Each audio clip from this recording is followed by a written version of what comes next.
Revisaremos este tema de los antihistamínicos.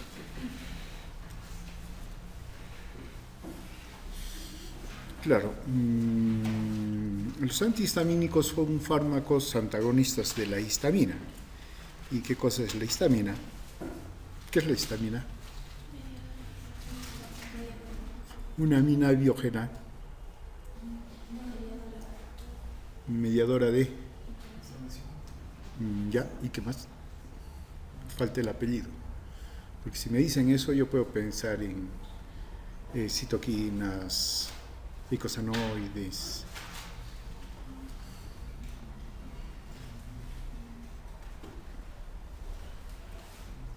Claro, falta el apellido, ¿no? Entonces con eso ya uno... Media procesos inflamatorios, sí. Media procesos inflamatorios inmunes, ¿no? Y básicamente la histamina se encuentra en dos células, en los mastocitos y en los eosinófilos. Ahora, de hecho el mastocito es la célula que inmediatamente responde en un proceso en el cual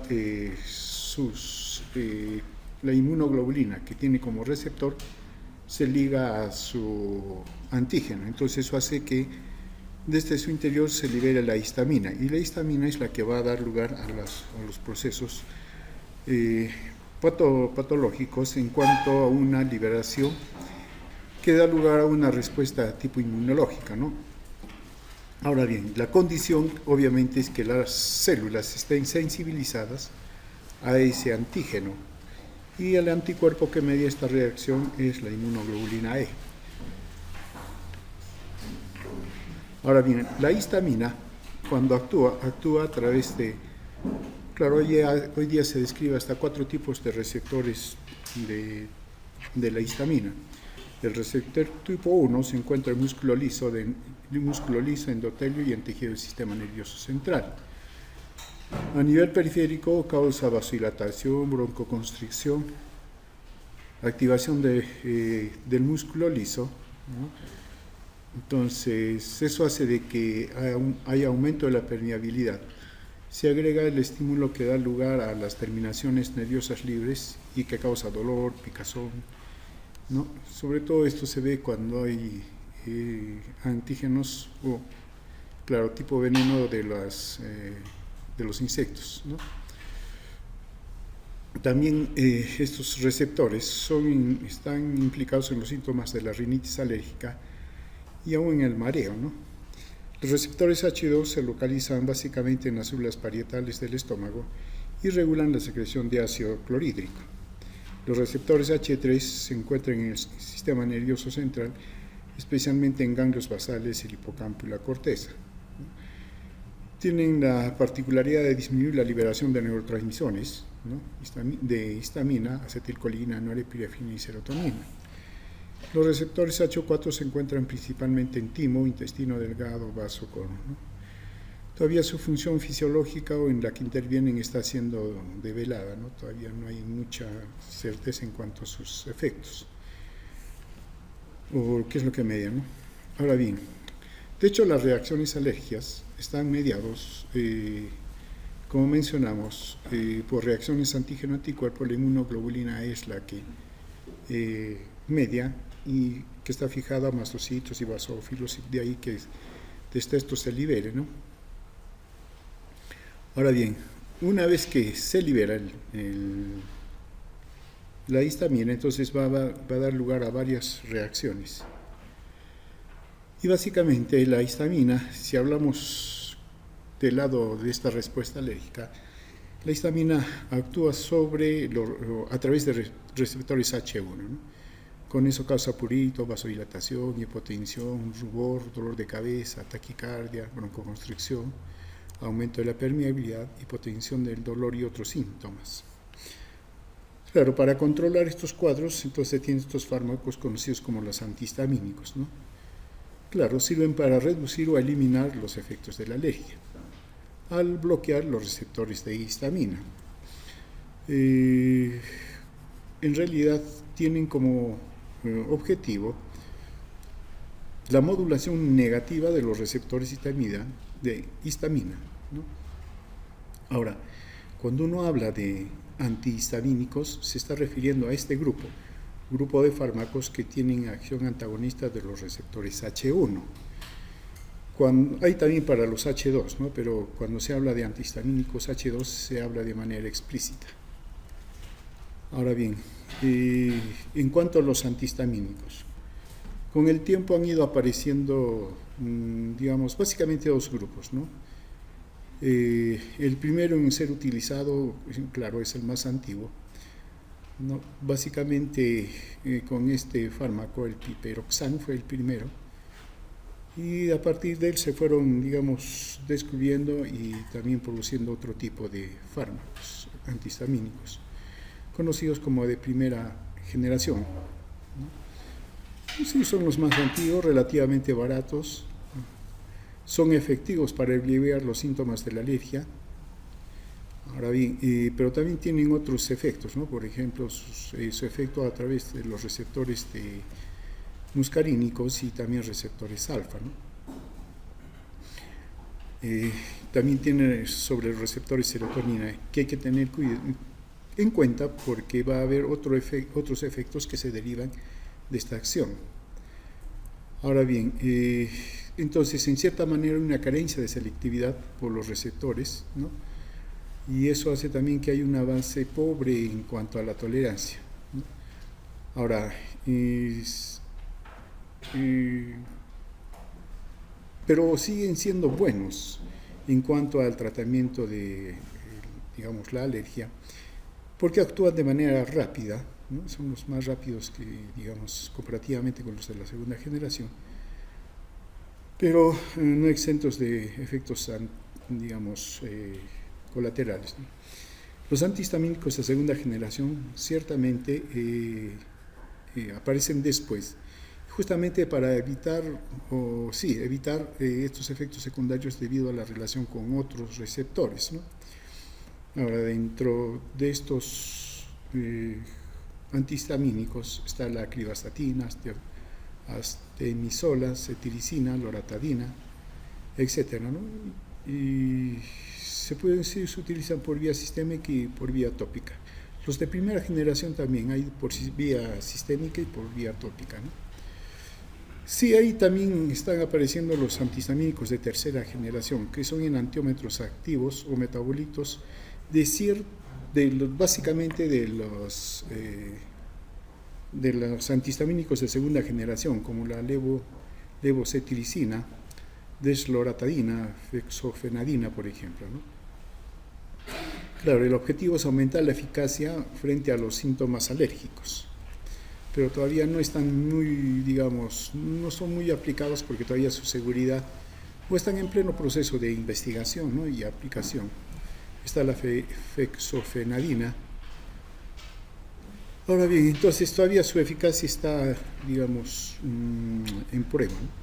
Ahora, entre los fármacos de primera generación hay varios grupos, entre ellos la etonolaminas, como el clorhidrato de difenhidramina, muy utilizado, con un tiempo de duración de 4 a 6 horas, y el dimenhidrinato, o dramanine también conocido, de 4 a 6 horas. Este es muy conocido por su efecto antiemético, ¿no? Están las etilendiaminas, como el malato de pirilamina, clorhidrato de pipelenamina, citrato de pipelenamina, etc., ¿no? Que tienen más o menos los mismos efectos. El maleato de clorfeniramina, que también es bastante usado, sobre todo en combinación con antigripales que se le agregan, ¿no? A los cuales se agrega otros fármacos más. Están los derivados de la piperacina, clorhidrato de hidroxicina, palmoato de hidroxicina, la ciclicina, ¿no? Y la meclicina, que estarían, ¿no? Están también las fenotiacinas, como el clorhidrato de prometacina. Y los de segunda generación, alquilaminas, como la acribastina, piperacina, como el clorhidrato de cetiricina, y piperidinas, como el estamisol, la loratadina, desloratadina, terfenadina, ¿no?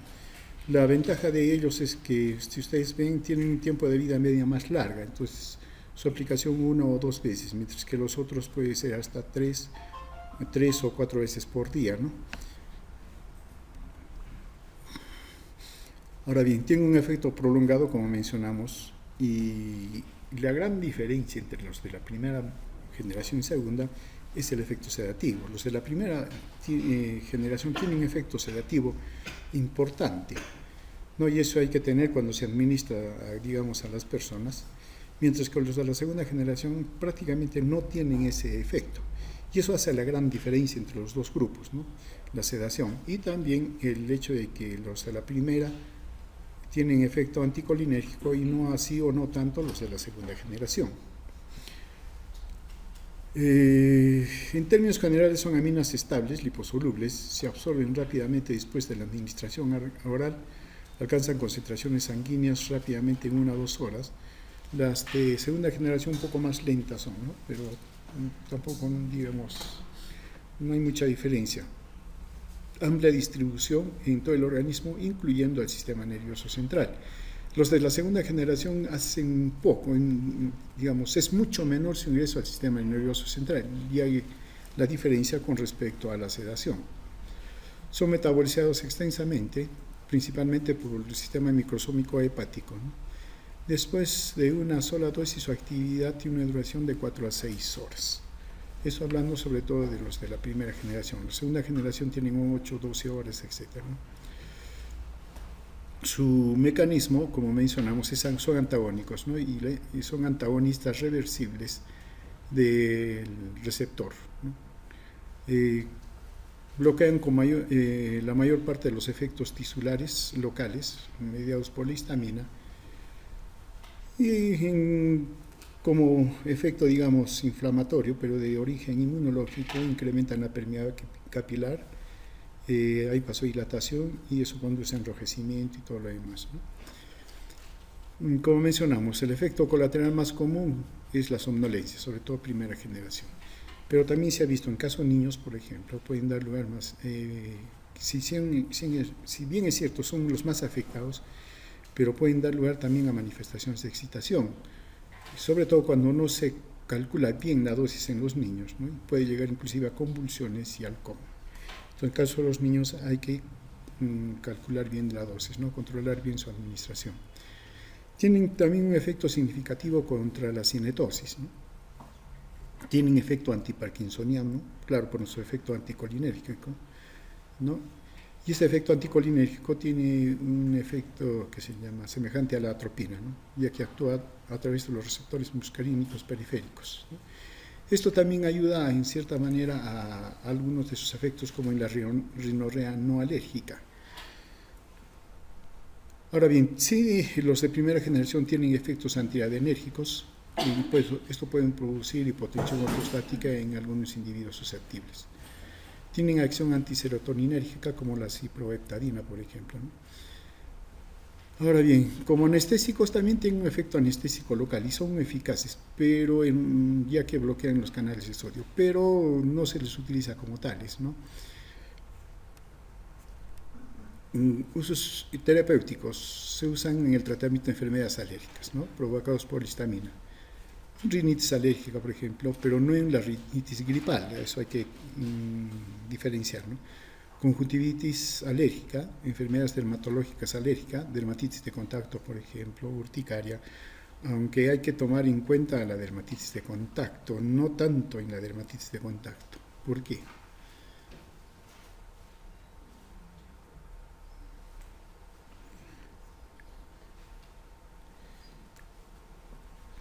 En el angioedema, en la diarrea, claro, en la diarrea causada por una reacción alérgica, ¿no?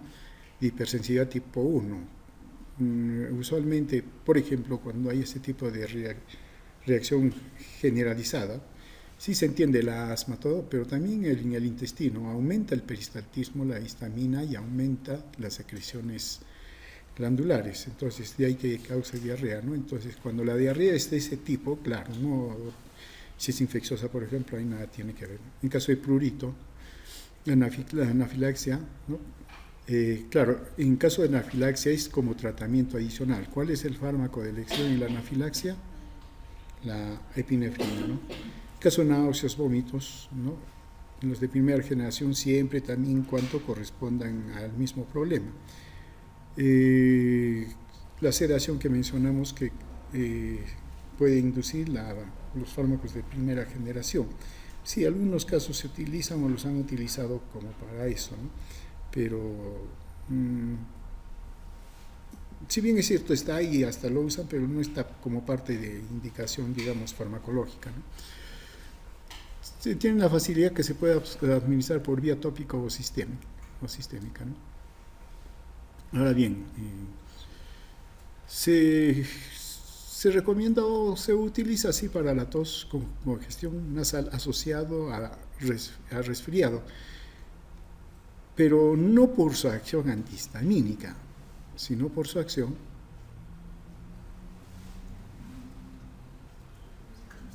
anticolinérgica. Eso es lo que ayuda, ¿no? La acción no tanto la acción antihistamínica propiamente, ¿no? Entonces, eso explica, ¿no? ¿Por qué su uso? Ahora, bueno, acá estarían más antihistamínicos digamos, son de primera generación. Usos clínicos para prevenir las reacciones alérgicas a las quilaminas, por ejemplo, mareos, cinetosis, ¿no? Difenhidramina, prometacina, que son bastante utilizados. Dentro de las reacciones adversas, ¿no? La mayoría, claro, se describen con respecto a la primera generación debido a ese mecanismo de acción que tienen otros receptores, ¿no? Entonces, por esa relativa carencia de selectividad. Como mencionamos, lo más común es la sedación, ¿no? Otros efectos incluyen mareos, ruidos en el oído, tinnitus, visión borrosa, euforia, descoordinación, ansiedad, insomnio, temblores, náuseas, vómitos, estreñimiento, puede ser lo contrario, diarrea, sequedad de boca y tos seca, ¿no? Más raros o infrecuentes, la retención urinaria, palpitaciones, hipotensión, dolor de cabeza, alucinaciones. Listo. Con esto terminamos los antihistamínicos. Una cuestión sencilla, fácil, no reviste complicación. Más bien, ahora nos vamos a lo que sí nos interesa.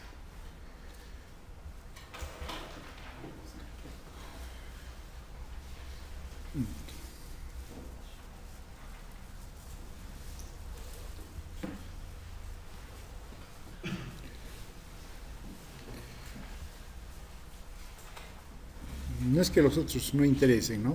Pero, claro, y son prácticos también en cuanto a su uso, ¿no? Su uso es bastante práctico. Pero también tenemos otro grupo de fármacos que también son considerados o son antiinflamatorios, ¿no?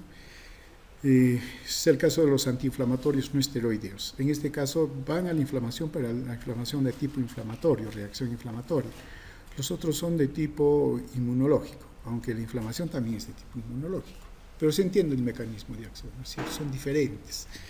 Entonces, ¿qué son los INES? Un grupo de heterogéneo de fármacos con propiedades básicamente que comparten, son antipiréticos, analgésicos y antiinflamatorios, ¿no? Y su principal efecto o acción es a nivel periférico, pero también pueden actuar a otros niveles, ¿no? Y inclusive a nivel del sistema nervioso central. Ahora bien, pero su mecanismo importante, básico, consiste en la inhibición de la síntesis de prostaglandinas y leucotrienos, diríamos, ¿no?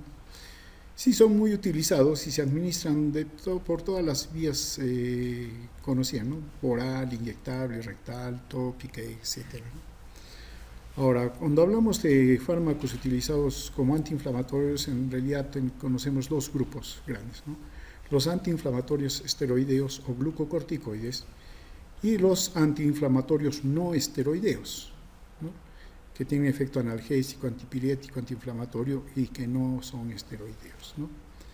Son muchos, innumerables los fármacos que están, digamos, que hay en este grupo y cada vez, digamos, aparecen más, ¿no? También es cierto, los que más se venden en el mundo y comúnmente utilizados sin prescripción médica, ¿no? Entonces, aquí todo el mundo utiliza los AINES. Como mencionamos, son tres efectos básicamente, ¿no?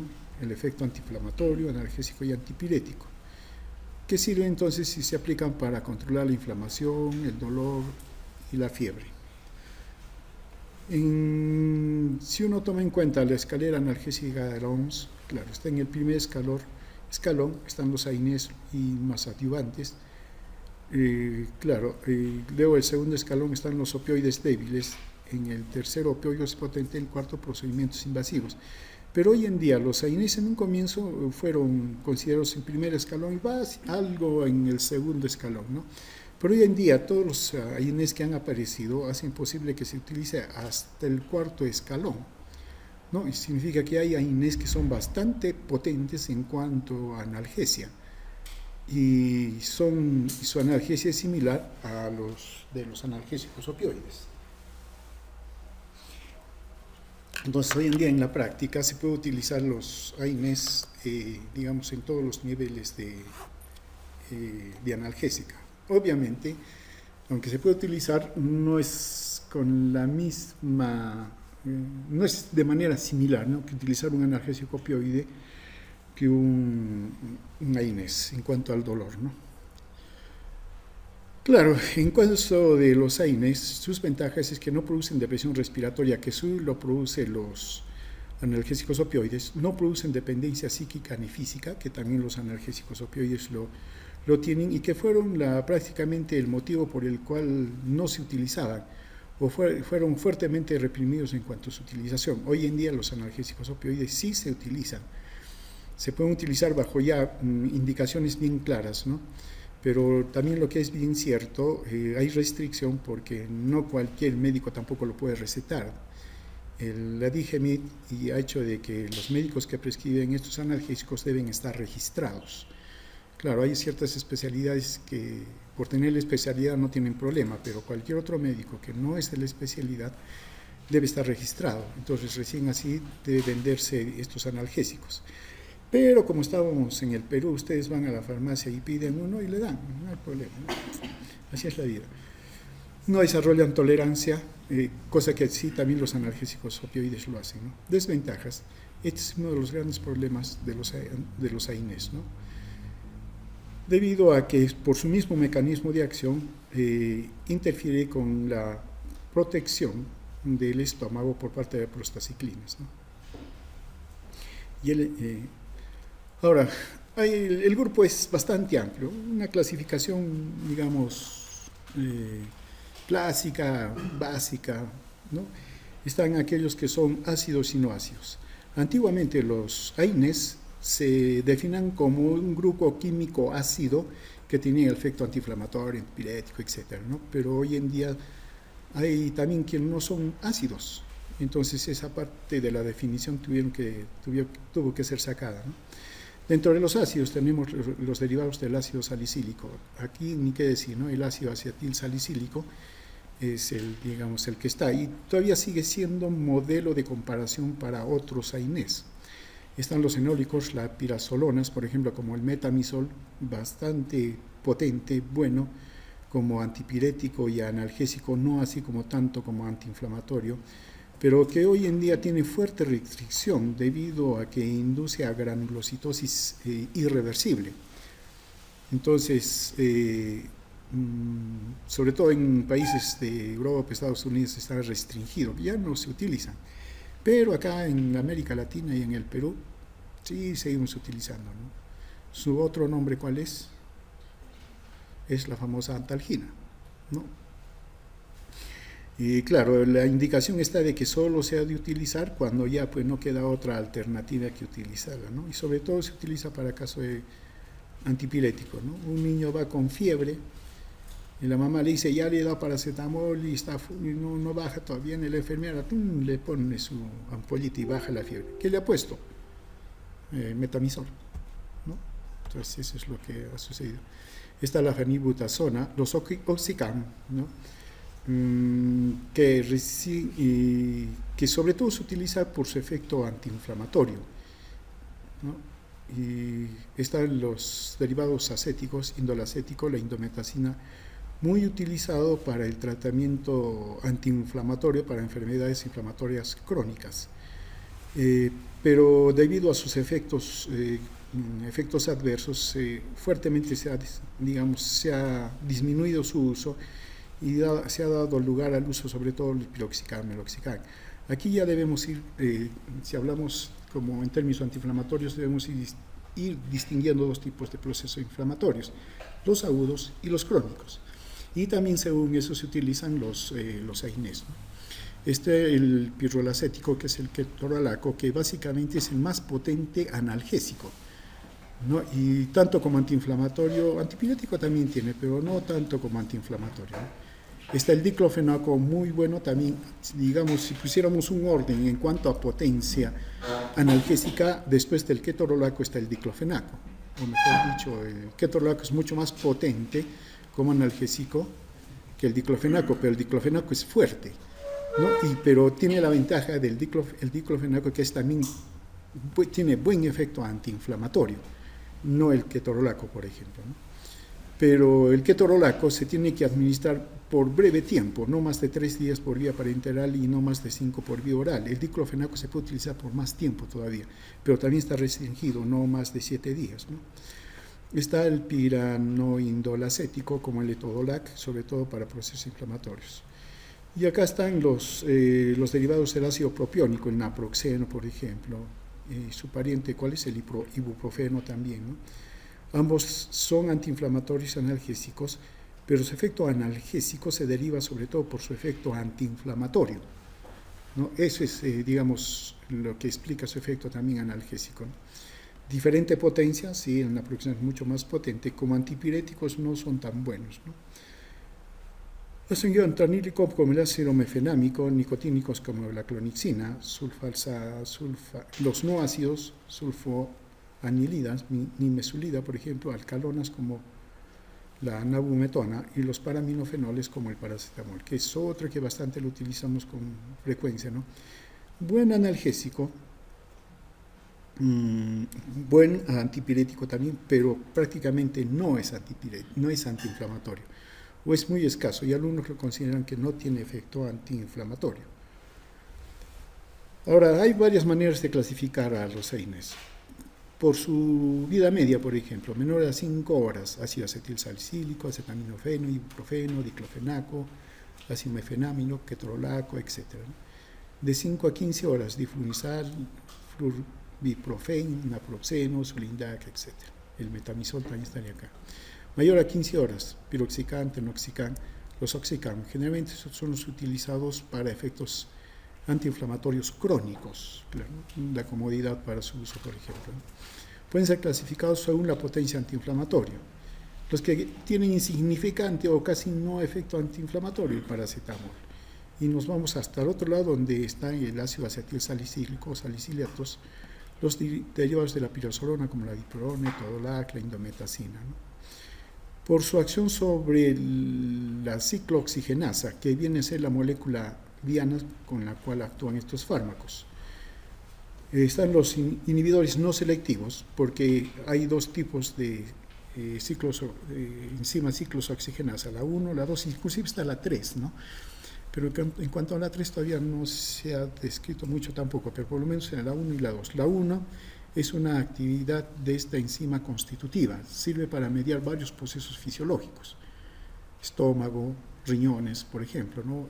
También a nivel del de útero. Entonces, median funciones biológicas. Y la ciclooxigenasa, que más bien es inducida por los procesos inflamatorios. Entonces, aquí tenemos que los AINES pueden actuar sobre estas enzimas de dos formas, ¿no? De las siguientes formas. Uno, que los inhiben de manera no selectiva, o sea, inhiben a las dos. O aquellos que son más o menos inhibidores selectivos, ¿no? O dicho de otra manera, ¿no? Inhibidores selectivos de la ciclooxigenasa 1, pero eso lo consideramos a bajas dosis, como es el ácido acetilsalicílico. Por eso que el ácido acetilsalicílico tiene un gran problema a nivel del estómago, ¿no? Son inhibidores no selectivos de la ciclooxigenasa. Está el ácido acetilsalicílico a dosis que usualmente la aplicamos. Está la indometacina, piroxicam, clonroxicam, por ejemplo, tenoxicam, naproxeno, ketoprofeno, ibuprofeno, diclofenaco, ¿no? Están aquellos que son inhibidores selectivos o preferenciales de la ciclooxigenasa 2.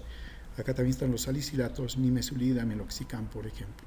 Con el meloxicam cuando aparece el meloxicam, sí hay evidencia entonces de que había fármacos o se podían obtener fármacos que inhibían de manera selectiva la ciclooxigenasa 2 sin tocar o inhibir muy poco a la ciclooxigenasa 1. Entonces se echó a buscar. ¿Y qué aparecieron?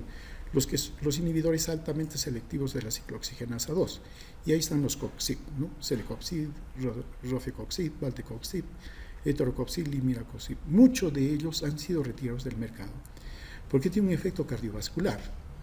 Entonces, sí, cuando uno revisa esto, los coxib, hay que revisar bien porque algunos han sido retirados y no están reportados, o al menos no los reportan esto los textos. Pero hay que buscar, ¿no? Antes de utilizar un coxib, porque como analgésicos son bastante buenos, como antiinflamatorios también, pero tienen su detallito con respecto al aparato cardiovascular. Y también hay quienes muy poco tienen efecto sobre el aparato cardiovascular, entonces hay que ser un poco más, digamos, minucioso en cuanto a ver esa diferencia, ¿no? Con el aparato cardiovascular. Mecanismo de acción, como mencionamos, ¿no? Actúan inhibiendo la producción de prostaglandinas y tromboxanos, sí, los tromboxanos, ¿no? Ahora bien, ¿y esto por qué inhiben a la ciclooxigenasa? Claro, esto es a la ciclooxigenasa que actúa sobre el ácido araquidónico. Entonces, en un proceso inflamatorio hay ácido araquidónico y esto va a dar lugar a que se produzca estas eicosanoides, que así se les llama en términos generales, y que median el proceso inflamatorio. Si se inhibe la ciclooxigenasa, entonces se inhibe acá, ¿no? Entonces se inhiben la producción del enzima araquidónico ciclooxigenasa, inhibiendo la síntesis de prostaglandinas y tromboxanos, ¿no? Eso hace una disminución del proceso inflamatorio. Ahora, obviamente, como mencionamos, hay dos tipos de ciclooxigenasa, la constitutiva y la inducible. La inducible es la que es inducible justamente porque las citoquinas proinflamatorias la activan, mientras que los mediadores inflamatorios no actúan sobre la ciclooxigenasa, están actuando de manera constitutiva, ¿no? Entre ellas, por ejemplo, sus efectos que tiene el riñón, la hemostasia y la mucosa gástrica. La ciclooxigenasa 2 sí es la que se intenta inhibir para controlar el proceso inflamatorio y la que explica el dolor, la fiebre y todo lo demás, ¿no? Como mencionamos, se describen tres tipos de ciclooxigenasa. La 1, constitutiva, ¿no? Entre ellos median la producción del mucus gástrico, regulan a los tromboxanos y producción de líquido amniótico. Las COX-2 tienen efecto a nivel de la función renal, drenaje de líquido al moracoso, dolor, inflamación. Claro, también este es otro de los efectos que hoy en día se está viendo que median también las ciclooxigenasas. La ciclooxigenasa 3, claro, todavía hay discusión, pero se la describe en el hipotálamo, por ejemplo, y tal vez tendría que ver también con el efecto antipirético, pero esto no está muy clarificado todavía, ¿no? Entonces, si comparamos características y diferencias de ciclooxigenasa 1 y 2, la 1 se expresa, no se inhibe por los grupos corticoides, eso también es importante. Se encuentra en la mayoría de los tejidos, plaquetas, estómago, riñón, ¿no? Y su interacción con los AINES es de manera diferente que la ciclooxigenasa 2. La ciclooxigenasa 2, ¿no?, sí se inhibe por los grupos corticoides desde el nivel de la fosfolipasa 2, es inducible, ¿no?, y también se ha visto que es constitutiva en el sistema nervioso central. Ahora, se induce la actividad por procesos inflamatorios, ¿no? Ahí están los macrófagos, sinoviocitos, condrocitos, fibroblastos, células endoteliales, etcétera, que median o tienen, digamos, tienen mediadores que activan a la ciclooxigenasa. Y de ahí que también nos explican por qué en ciertos tejidos hay mayor lesión. Y uno de ellos, por ejemplo, si están en los sinoviocitos, claro, las articulaciones son bastante sujetas a procesos inflamatorios, porque tienen células bastante activas, están también los condrocitos, pero también están fibroblastos, células endoteliales, etc. ¿no? Ahora, la inhibición puede ser, digamos, como, dependiendo de la INES, puede ser irreversible, que sería el único caso la aspirina. Su acción sobre la inhibición de la ciclooxigenasa por parte de la aspirina es irreversible. Puede haber una inhibición competitiva, como el caso del ibuprofeno, naproxeno, por ejemplo, o una inhibición reversible no competitiva, como el paracetamol. De ahí también se explica por qué el paracetamol no tiene un efecto antiinflamatorio. Si estamos viendo, en realidad, el proceso inflamatorio es el que más explica los efectos de estos fármacos, y entonces donde hay más procesos inflamatorios es donde tienen mejor efecto, ¿no? Aquellos otros mecanismos, o mejor dicho, otros daños, como el dolor que no sea inflamatorio, tienen también efecto, ¿sí? Pero comparativamente como que no lo hacen de una manera muy cómoda, por así decirlo, porque eficacia tienen, ¿no? Entonces, mucho está mediado el efecto de estos fármacos por los procesos inflamatorios. Claro, hoy en día sí, si bien es cierto, estamos mencionando que los INES sobre todo tienen efectos periféricos, hoy en día se sabe que varios de ellos también tienen mecanismos centrales y que explican varios de esos efectos que inducen, ¿no? Claro, el mecanismo principal periférico es el bloqueo de las prostaglandinas, ¿no? La síntesis de prostaglandinas C, F, D, E2, por ejemplo, y 2, que solían decirse la prostaciclina, y del tromboxano. No inhiben la producción de los leucotrienos, y esto va a ser también un problema para algunos de los fármacos, porque debido a que, si bien es cierto, hay un proceso inflamatorio y se libera ácido araquidónico, entonces esta vía de la ciclooxigenasa queda inhibida.